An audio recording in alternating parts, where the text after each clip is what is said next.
Hello and welcome to Homer for Wednesday, September 24th, 2025. Today we'll be reading in Book 12 of the Iliad from lines 154 to 163, in which we have a beautiful image of snowflakes falling from the sky. It's really special and I hope you enjoy. Thank you so much for being here with me today, and let's get right into it. For the men above kept hurling stones from the well-built towers in defense of their own lives and of the huts and of the swift-faring ships. And like snowflakes, the stones fell ever earthward, like flakes that a blustering wind, as it driveth the shadowy clouds, sheddeth thick and fast upon the bounteous earth. Even so flowed the missiles from the hands of these, of Achaeans alike and Trojans, and helms rang harshly and bossed shields as they were smitten with great stones. Then verily Asios, son of Horticus, uttered a groan. It smote both his thighs, and in sore indignation he spake, saying, and we'll save the speech for tomorrow. Keep it nice and compact today. Let's do it in the Greek.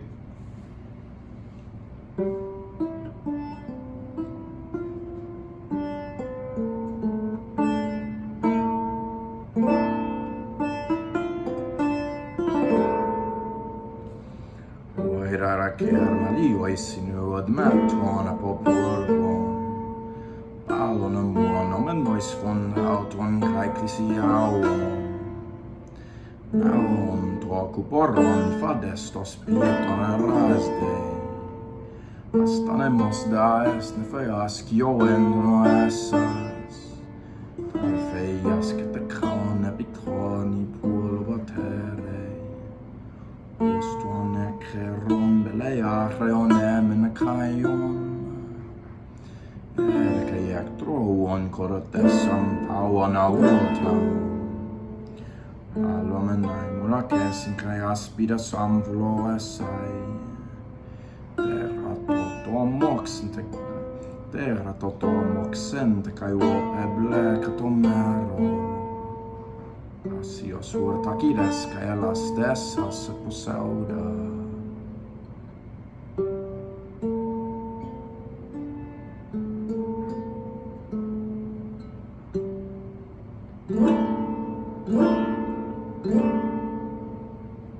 Wonderful.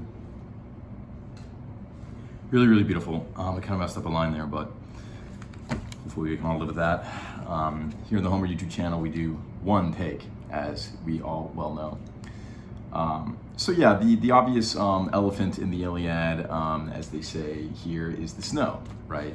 Why is the snow always falling in the Iliad? As I'm sure you know, as passionate readers of the Iliad, snow is always falling, it's never on the ground, right?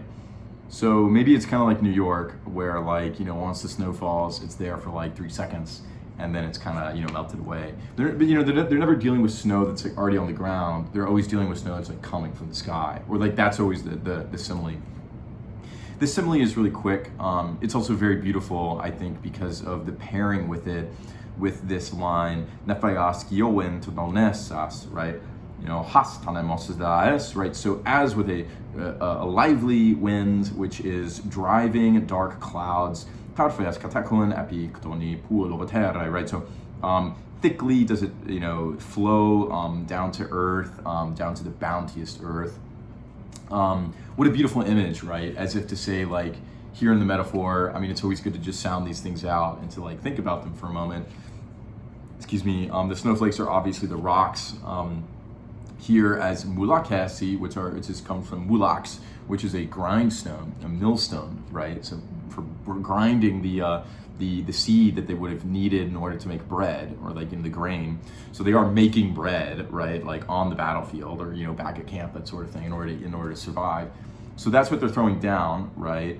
Those are the snowflakes, and then the bounteous earth is the Trojan army, right?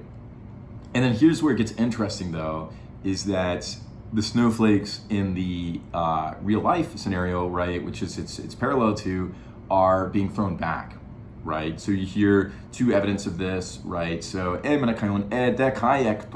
right? So and as well from the Trojans, right? You heard, things being cast from hands.